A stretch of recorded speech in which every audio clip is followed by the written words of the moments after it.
How's it going, everyone? I am Jeremy Alexander and welcome to another tutorial. In this tutorial we're doing an update to the gamepad control. It was an old video that it was like one of my very first videos on this channel, and I was redoing the gamepad control for our starter template here with the new version of the starter template going live very soon.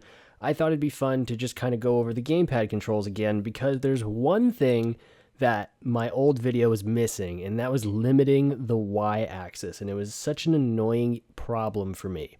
So what we're going to do is we're going to first put in our very basic controls for our gamepad. We're going to go to our gamepad plugin. We're going to compare the axis. Now remember, gamepad 0 is player 1, gamepad 1 is player 2, so on and so on, just so you know what that is. We're going to compare our left analog, and we're going to find out if we're less than 0.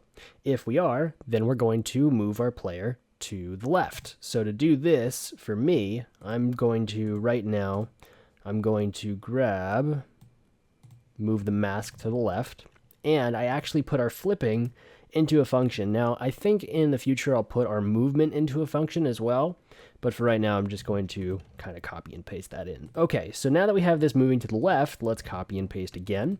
And if the x-axis is greater than 0, let's move it to the right. So let's do that.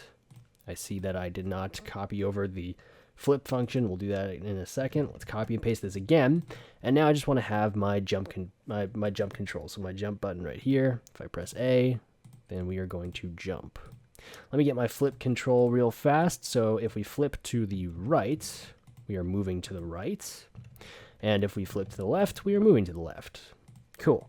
So now that we have that, let me hit play. This is pretty much exactly what that old video had. This is the very basics of a gamepad, and if I hit play, I'll hit play from the menu here. This update for my starter template plus has been for the structure of our file and for the actual level here.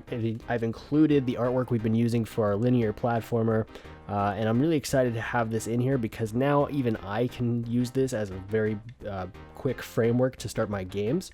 Yes, this is for mostly platformers, but I did just use it for the space shooter and the mega course, so it's still very applicable to make it into any kind of game.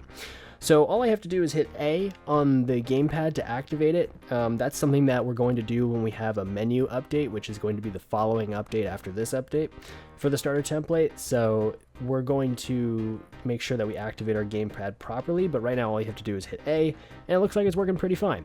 So now this, oh right, the whole reason why we're here. This works pretty fine, left and right work. But if I hit the left analog and I go upwards, then all of a sudden I'm moving to the right. And if I hit downwards, all of a sudden I'm going to the left. Now this is because we're not limiting the y-axis, and this is what I was missing. So what we're going to do in our game manager here is we are going to copy and paste this because it's an easier way to copy this condition.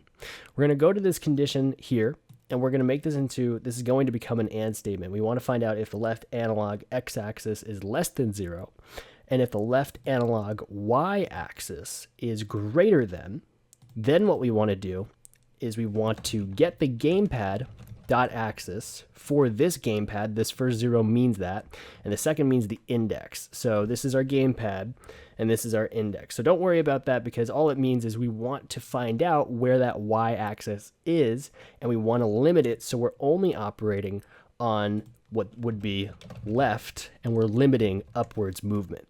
So let's copy and paste this again. And what we're going to do for this is we're going to flip this. We're going to find out if we're less than negative that number. And now we've completely eliminated any upwards control that might have happened. So let's copy and paste these two conditions and paste them down here. And then what we want to do here is we just want to flip it. So we want to say if we're less than gamepad.axis, or if we are greater than negative gamepad axis. And now we've successfully stopped it from going right and down. So the up and the down were not working correctly. They were messing up, and they were actually triggering left and right.